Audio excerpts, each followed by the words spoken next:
Vamos continuar a leitura da obra A Vanguarda de Epaminondas Bittencourt. Vamos lá, página 44. A Vanguarda Modernista Brasileira. As cidades urbanas recebiam as obras de infraestrutura na sequência da ampliação dos portos pelo governo republicano, o de Santos, de 1892, e o do Rio de Janeiro, em 1910. A ferrovia, movida pela economia cafeeira, trazia os gêneros importados numa leva de imigrantes e escoava o café no trecho entre Santos e Jundiaí. Os bondes circulavam nas ruas das cidades em modernização em São Paulo em 1900, na primeira linha entre a Barra Funda e o São Bento, e era aberta a Avenida Central no Rio de Janeiro.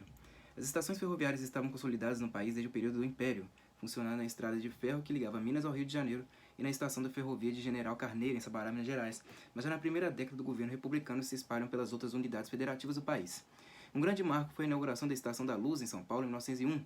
As ruas paulistanas eram o espaço do chapéu, na indumentária masculina, dos vestidos à moda na indumentária feminina, ao lado dos bondes e dos veículos de tração animal. A inauguração da Avenida Paulista, em 1891, é seguida pelo Viaduto do Chá, em 1892. Nos bairros operários do Brás e da Moca, o espaço se assemelhava às concentrações industriais italianas, dada a presença, os costumes e valores trazidos pelo elevado número de imigrantes. Os dois bairros, ao lado dos conflitos sindicais, pela presença das fábricas, eram sede de indústrias familiares que prosperavam com o trânsito corrente de migrantes das diversas regiões do país e de costumes como o uso consagrado do chapéu pelos homens, além de uma gastronomia diferenciada ligada à imigração italiana, principalmente de festas populares e hábitos como o culto da fotografia familiar. Realidade consagrada da fundação da Hospedaria do Imigrante em 1888 e que funcionou até 1978, por onde passaram milhões de pessoas em busca da construção de uma vida melhor na sociedade industrial. Diaféria, 2002. Diaféria, L. Brás, São Paulo, Boitempo, editorial 2002. A região do bairro Santa Cecília era o local de residência da elite cafeeira. A Rua São João, o Viaduto Santo Ifigênio e o Largo de São Bento, nas primeiras décadas do século XX, reuniu os pontos comerciais e as rotas de negócios comerciais no cotidiano. O comércio de rua na cidade industrial urbana cresceu com as feiras livres nas primeiras décadas do século XX, uma tradição mais peculiar das regiões nordeste e norte do país. No Rio de Janeiro e em São Paulo, os mascates nas ruas e de porta a porta disputavam as preferências dos consumidores e fidelizavam as relações comerciais com negócios personalizados que atraíam a atenção dos compradores e formavam padrões e relações de consumo mais duradouras. Do mesmo modo se dava com os prestadores de serviços de toda a ordem, consagrados às figuras do leiteiro, da entrega, de porta em porta, ou do amolador de faca percorrendo as ruas. A zona da Mata Mineira, na primeira década do século XX, entrou em decadência da economia cafeeira, já que a economia do café em São Paulo passou a ocupar o centro de atividade econômica. Essa realidade acabou resultando em uma inversão de valores e práticas no comércio e na instalação de indústrias em algumas cidades, como em Cataguases, em Minas Gerais. O município, nascido como Arraial da Meia Pataca, moeda antiga de prata e elevada à categoria da cidade em 1881, conhecida como Antigo Porto dos Diamantes. A aristocracia cafeira gerou filhos como a Fábrica de Fiação e Tecelagem Cataguases em 1905, e a Companhia Força e Luz Cataguases em 1908, além de gerar melhoria na infraestrutura urbana e viária local, ao lado da construção de escolas de bom nível para a formação da juventude da região. A expressão modernista sobre a transformação social local das relações envolvendo o capital industrial e o novo proletariado pode ser observada em uma das obras do poeta local Ascânio Lopes em O Revoltado, Rufato 2009, página 31. Rufato L. Os Ases de Cataguases. Cataguases, Instituto Francisco de Souza Peixoto, 2009. A sirena apitou longamente, fazendo parar os teares e as máquinas. Ele vestiu o paletó e saiu para o bairro pobre, onde mora numa casa pobre, as suas mãos estão calejadas. O corpo dolorido anseia um descanso infinito desconhecido. Olha só para frente, sem se importar com quem passa. Parou pensando uma coisa e brilhou no seu olhar o ódio contido. Faiscou rápido o desejo insatisfeito, pôs-se a andar, os grandes olhos abertos, mas sem lágrimas. Cidade que daria origem aos Verdes, grupo organizado de expressão singular ao modernismo brasileiro, que além de Ascâncio Lopes teve Rosário Fusco, Guilhermino César, Henrique de Rezende, Francisco Inácio Peixoto, Camilo Soares, Cristoforo Fonte Nova e João Luiz de Almeida, que em 1927, no Café do Fonseca, na cidade, discutiam um manifesto e a construção de uma revista verde. Inácio Peixoto, como advogado industrial, escritor, fazendeiro, foi agente financiador das manifestações culturais de Cataguases e esteve diretamente envolvido nos projetos na cidade desenvolvidos por Niemeyer e Buller Marx como modernistas. São várias as contribuições do Grupo Verde para a literatura modernista brasileira, como as publicações de Rosário Fusco nos romances O Livro de João, Carta à Noiva e O Dia do Juízo das décadas de 1940, 1950 e 1960. Cidade de contribuição notável também para o cinema nacional nos trabalhos de Humberto Mauro. Indústria São Paulo, início do século XX, acervo Museu de Imigração, São Paulo, foto reprodução do autor.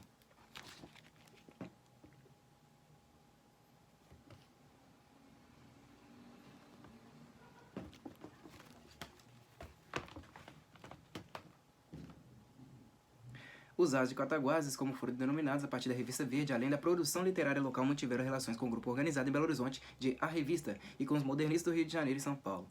Asas que foram celebradas também no Semanário Municipal, Cataguases, oriundo do Grêmio Literário Machado de Assis do ginásio municipal, que terminaram a publicação do último número da Revista Verde em maio de 1929, o sexto número dedicado a um dos integrantes mais talentosos, Ascânio Lopes, falecido em janeiro do mesmo ano, que recebeu de Carlos Drummond de Andrade a dedicatória pelo seu talento de não ter tido tempo suficiente para conhecer a Rua da Bahia, então centro intelectual de Belo Horizonte, porque passou por ela como um automóvel que desceu com o farol apagado, sem buzinar e desceu para sempre. Werneck, 2012, página 79. Werneck H. O Desatino da Rapaziada, São Paulo, Companhia das Letras, 2012. O bom poeta, bom funcionário da Inspetoria da Instrução, mau estudante, o funcionário que deixava a poesia no cabide, com o chapéu ao contrário de outros que só deixam o chapéu e fazem poesias na hora do expediente. Rufato, 2005. Rufato L. Ascânio Lopes Cataguases, Instituto Francisco de Souza Peixoto, 2005. O poeta itabirano, em sua consideração, diretamente abordava o curto período em que Ascânio conviveu com o núcleo modernista na capital, quando fazia o curso de Direito no início dos anos 20. A Revista Verde, que teve a primeira edição em setembro de 1927, manteve interação e intercâmbio constante, além dos modernistas brasileiros, com intelectuais modernistas sul-americanos e publicações da Argentina, Peru e da Espanha. Textos, críticas e resenhas literárias no domínio da revista apontam para o desejo de construir uma visão própria no seio do movimento modernista e da transformação cultural em curso na arte brasileira do período. A importância da revista no movimento modernista brasileiro pode ser atestada pelo fato de ser a única de cunho literário circulando no país naquele momento. Visão própria identificada no Manifesto Verde, no qual estava explícita a afirmativa de recusa a qualquer vinculação com ideias e valores de grupos modernistas no país, bem como a ausência de filiação a qualquer ideário estrangeiro. Santana, 2009. Santana TR, Movimento Modernista Verde de Cataguases, Instituto Francisco de Souza Peixoto, 2009. Migrantes, Acervo Museu de Imigração, São Paulo, foto reprodução do autor.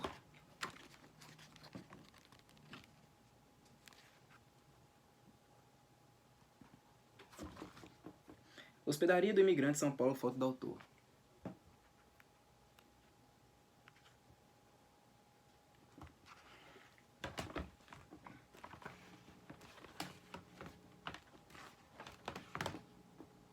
Na metrópole, a cidade industrial, que era dinamizada, demonstrava na paisagem as belas edificações como a residência Van Bulow, na Avenida Paulista, ou o Palacete da Marquesa de Itu, em contraste com as chaminés industriais no bairro do Brás, dos escritórios de empreendedores comerciais no Bom Retiro e vivendo o crescimento das instituições financeiras na região central. A cidade de São Paulo, nesse contexto, apresentava crescimento do mercado de consumo, de reposicionamento da classe média em números absolutos e no conteúdo das relações sociais, onde prosperava uma maior aproximação entre artistas, agentes culturais e intelectuais, com um número restrito de industriais e atores políticos que se interessavam pelas expressões culturais em uma sociedade em mudança. Nesse ambiente foram formados os primeiros grupos literários que dariam origem aos salões literários no futuro. Em 1913, o lituano de origem judaica Lazar Segal, recém-chegado ao Brasil, promove 2 exposições individuais, uma em São Paulo e outra em Campinas. O pintor teve formação na Alemanha e se vinculou aos grupos expressionistas e particularmente o de Dresden, que exerceu influência em toda a sua produção. Nesse período, Segal já tinha pinturas consagradas em solo europeu, como a figura de homem com um violino de 1909, Asilo de Velhos de 1912, bem como litografias como Aldeia Russa de 1913 e Vilna e Eu de 1910. Segal terá no retorno ao Brasil, de forma definitiva, uma produção enaltecida pela crítica, sobretudo nos domínios das gravuras e das litografias, com destaque para a obra das gravuras. O Mangue, que fez referência ao ambiente da prostituição no Rio de Janeiro. Sua fase conhecida como brasileira fica demonstrada na exposição que realiza em São Paulo em 1924 e no próprio conteúdo de sua obra, em que retrata a vida dos desfavorecidos na sociedade brasileira. Museu de Arte Contemporânea, Lazar Segal, 1891-1957, Madrid, 1958. Em toda a sua obra, no viés expressionista, primou por retratar os diversos conflitos sociais. Em um texto de 1920, Segal citou o expressionismo como uma revolução na arte em conflito com o impressionismo, um movimento dependente da individualidade do universo pessoal de cada criador. Segal, L. Acervo Lazar Segal, São Paulo, Museu Lazar Segal, 1986, perdão. Aí tem um autorretrato de Emma Voss, 1910, foto reprodução do autor, olha aqui.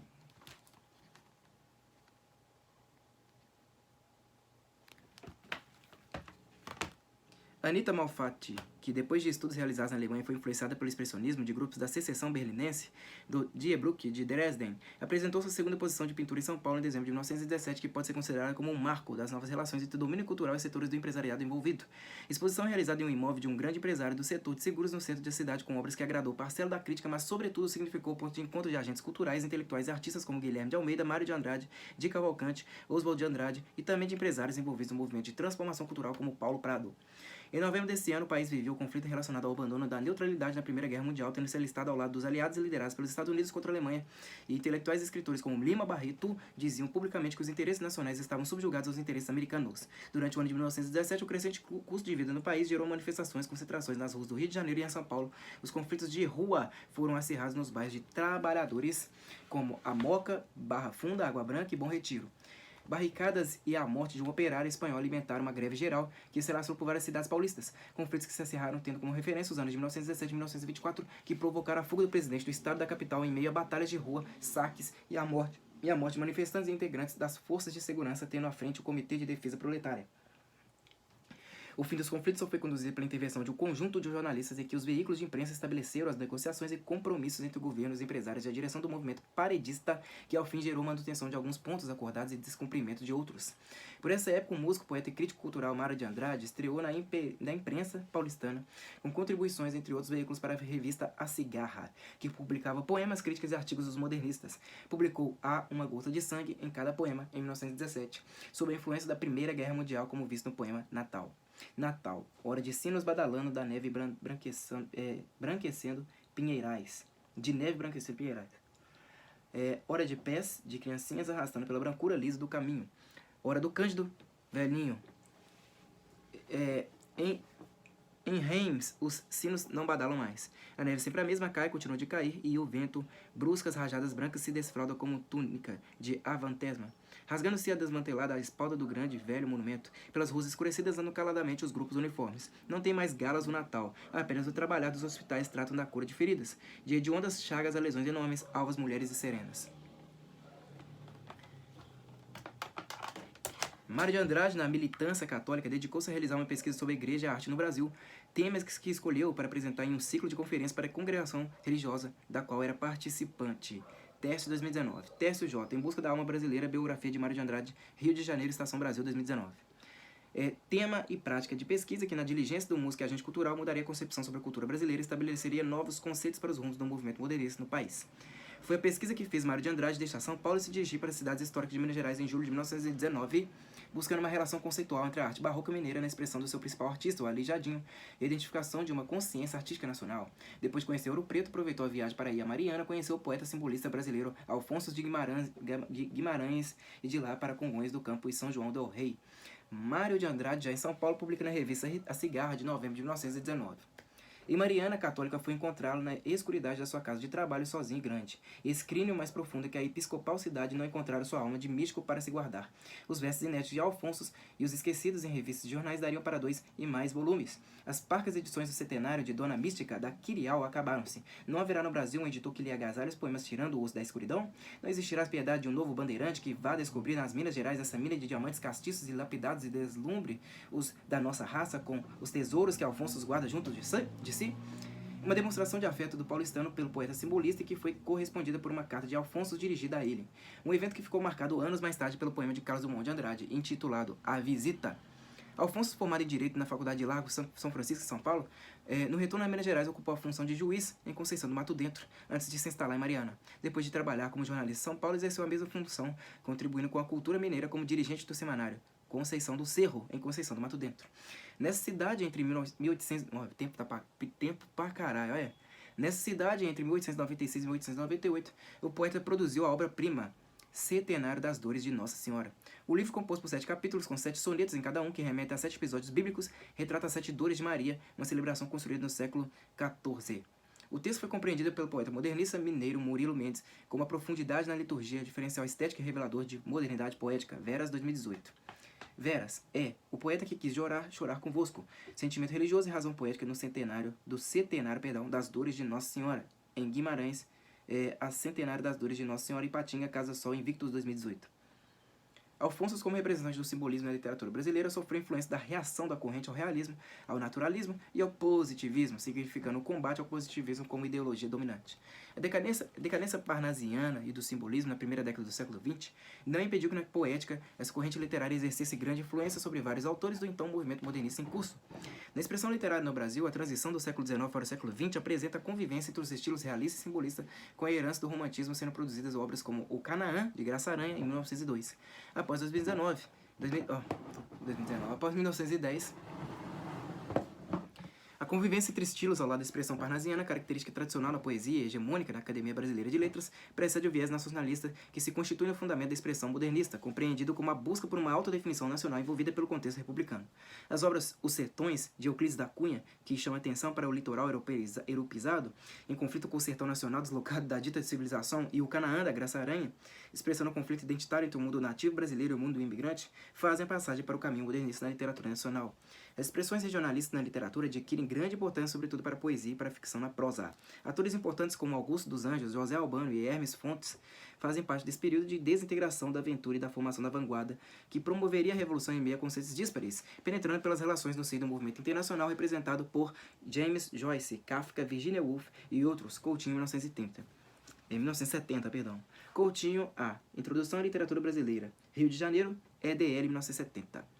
Essas transformações da literatura e das artes não são compreendidas como oriundas do puro senso estético e afastadas dos conflitos do sistema social.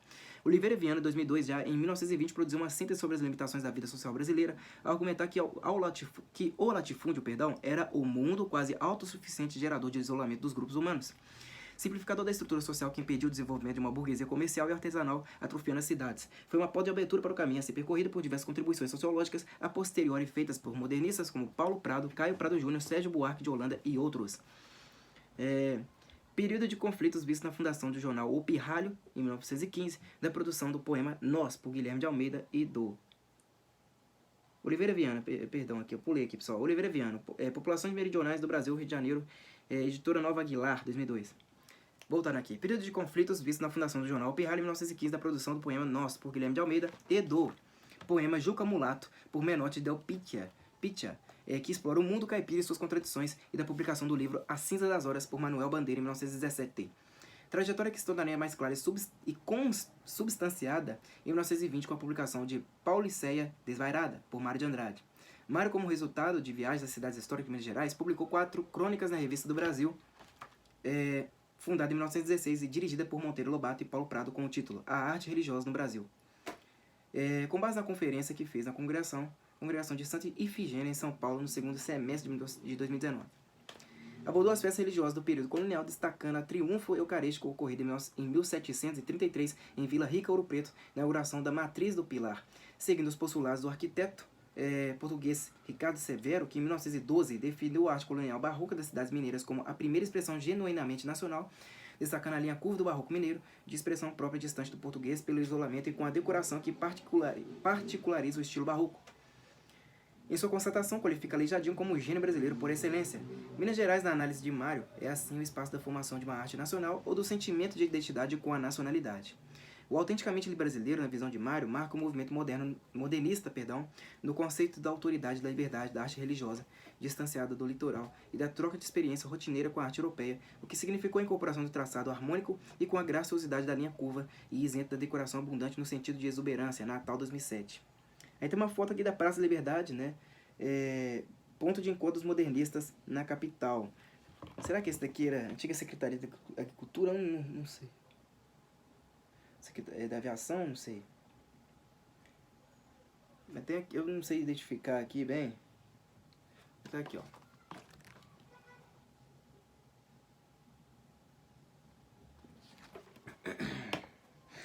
Natal MC, Mário de Andrade, Minas Gerais, em busca das origens históricas e artísticas da nação, Campinas, História Social, 13/2007. Aí também tem uma carta de Alfonso Guimarães e Mário de Andrade, lá de 1919. Aí tá no acervo Caso Alfonso de Guimarães, Mariana, Minas Gerais. Aí é uma foto-reprodução do próprio autor. Escrita aqui não tá tão boa não, tá? Não vou conseguir ler o escrito aqui da carta. Eles nem fizeram questão de colocar, né, aqui, né? Puta que pariu, mas vamos ver. Prezado colega, um cordial abraço. Acabo de ler em um cotidiano de Juiz de Fora o belo artigo que escreveu sobre mim e sobre os lugares, acho que os fugares, não sei, os fugares instantes, é isso? Então, que a sua visita me proporcionou. Como você me prometeu, escrevi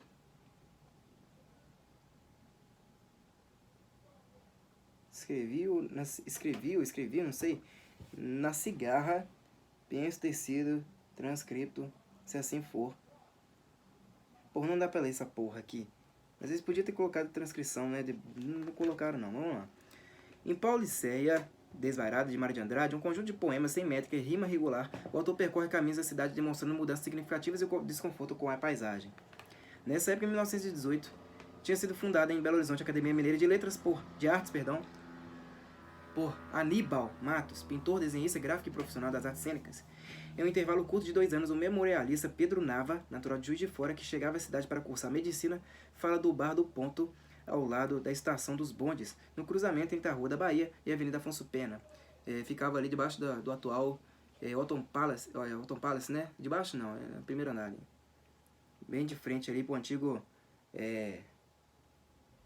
Mercado das Flores, né? Onde que também tinha um ponto de bondes, né?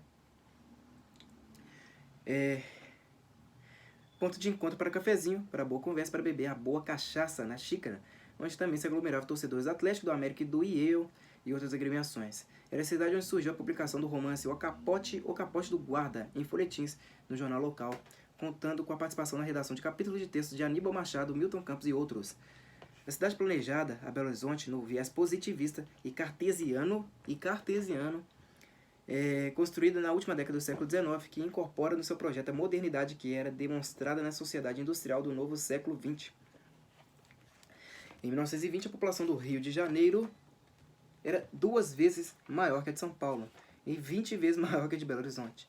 Dos imigrantes da cidade, a maior parcela correspondia aos italianos, que habitavam com suas oficinas as perícias no trabalho do mármore, do granito e do bronze, bairros como o Bonfim e o Barro Preto. No ano de 1920, a atividade industrial era significativa na cidade, ocupando o 3º lugar em Minas Gerais, já que os 2 primeiros postos eram ocupados por Juiz de Fora e Conselheiro Lafayette. A cidade planejada era vista como símbolo da modernidade e recebeu jovens de todo o estado de Minas, em busca das oportunidades acadêmicas de uma vida social e cultural. Espaços transfigurados do urbanismo, que apresenta a estação ferroviária ligada à estação de ferro central do Brasil e os cafés, confeitarias, lojas de roupas, automóveis, um comércio em ascensão, órgãos de imprensa e a livraria para conexão com os principais centros urbanos nacionais e internacionais. Andrade, 2004. Andrade TL, Belo Horizonte dos Modernistas, Belo Horizonte, Edpuc, Minas Gerais, 2004. É a cidade que se aglutina no início da década de 20, tendo na Rua da Bahia seu principal ponto de encontro com múltiplas manifestações de intelectuais como Ciro dos Anjos, Emílio Moura, João Alfonso, Pedro Navas, Carlos Drummond de Andrade, Rodrigo de Melo Franco, Abgar Renault, Milton Campos, Mário Casasanta, Gustavo Capanema, Francisco Campos, Juscelino Kubitschek e vários outros nos logradouros públicos na imprensa recém-formada, produzindo textos discutindo as expressões culturais em meio ao conflito entre a tradição e as mudanças centradas na velocidade do novo espaço urbano e transformação do cotidiano. Era a primeira geração de modernistas na capital mineira, com integrantes em sua maioria provenientes das cidades do interior de Minas Gerais. Na descrição de Pedro Nava, 2013, Belo Horizonte era uma cidade quieta e bem pensante.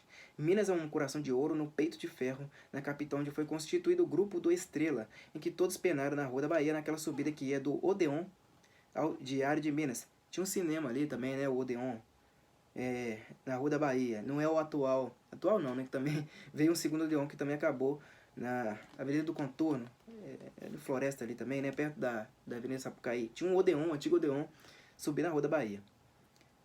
O Grupo Estrela que todos penaram na Rua da Bahia, naquela subida que ia do Odeon ao Diário de Minas, lugar de encontro com Abílio Machado, Pedro Aleixo, Milton Campos, Aníbal Matos, Gabriel Passos, Carlos Drummond de Andrade, Emílio Moura, Mário Alves Campos, local em que encontrávamos e que entretanto permitiu encontrar outros como Ezequiel Dias, fundador da filial da Manguinhos na área da saúde em Belo Horizonte, uma geração prolífica. E nós regulávamos com o século e íamos também nos nossos também anos 20, e sem querer estávamos fazendo uma revolução. Pedro Nava, 2013, página 244. Nava, P. Beira-Mar, São Paulo, Companhia das Letras, 2013. Nava, em 1976, que era estudante da Faculdade de Medicina, como Juscelino Kubitschek, relata que a aula inaugural da faculdade ocorreu em 8 de abril de 1912, pelo professor Zoroastro Alvarenga, na sede provisória, o Palacete Tibau, na esquina da Avenida Afonso Pena com a Rua Espírito Santo. Nava 1976, vocês podem conferir aí. Nava P, Chão de Ferro, Rio de Janeiro, Livraria José Olímpio, editora 1976. Em 1918, diplomou os primeiros médicos e passou a integrar a Universidade de Minas Gerais em 1920. Pedro Nava descreve o bairro da Floresta quando veio viver inicialmente em Belo Horizonte na primeira década do século XX, no quadrilátero formado pelas ruas Januária, Pouso Alegre, Jacuí e Avenida do Contorno. O caminho novo que percorreu entre Juiz de Fora e Belo Horizonte antes de deslocar para o Rio de Janeiro para estudar no Colégio Pedro II foi descrito por Nava como além do caminho comercial, econômico e estratégico e político, se construindo como uma estrada violenta e dolosa do ouro. Do quinto, né, quinto era um imposto, não é isso? Da captação dos registros do fisco, dos moedeiros falsos, dos cunhadores ilegais, dos contrabandistas que passavam o ouro engolido, enfiado no rabo, incrustado na pele e enchendo os santos de pau oco. Nava, 1972. Nava P. Baú de Ossos, Rio de Janeiro, Sabiá, 1972. A pintora belo-horizontina Zina Aita,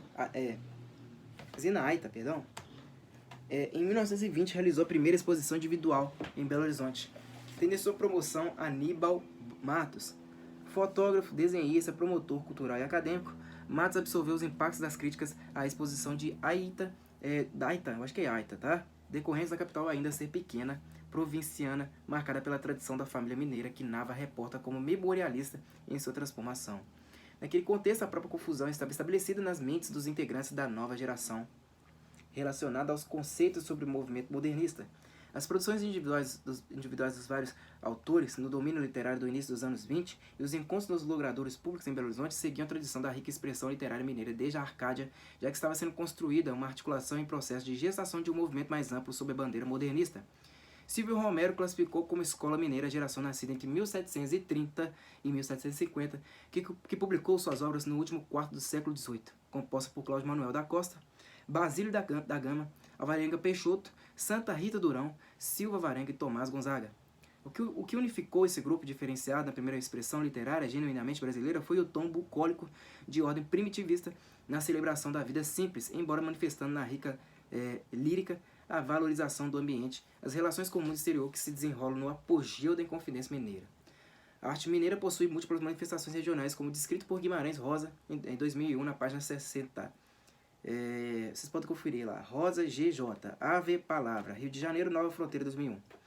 A guarda desamparada, dada em neblinas, coroada de frimas, aspada de epítetos, alterosas, estado montanhês, estado mediterrâneo, centro, chave de abóbada, da abóbada, Suíça brasileira, coração do Brasil, capitania do ouro, a heróica província, formosa província. A arte modernista mineira da década dos 20 do século passado é precedida do seu nascedouro pela arte sacra dos séculos 18 e 19, com o barroco e o rococó, pela pintura de Manuel da Costa Ataíde e de Manuel Vitor de Jesus, bem como as gravuras do ouro pretano Joaquim Viegas de Menezes. Na capital mineira, como síntese do espaço modernista que aglutina as mais diversas obras, a criatividade de artistas de todo o estado foi observada pelo poeta modernista mineira, natural de Lambari, Henriqueta Lisboa. Teve grande trajetória como poetisa e se incorporou ao movimento modernista na década de 1940, tendo se destacado no período pelas grandes correspondências literárias com Mário de Andrade e com os principais nomes da literatura modernista mineira e nacional. Reconhecida como poetisa, tradutora, professora pelas principais instituições do universo literário.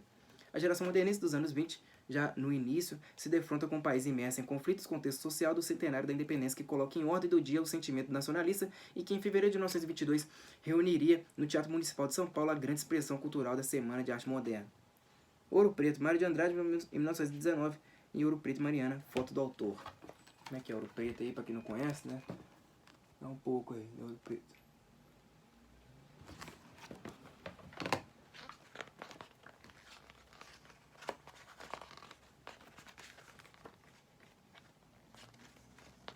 Eu vou dar uma pausa por aqui. Vou dar uma pausa por aqui, pessoal. Me acompanhe no próximo vídeo. Falou.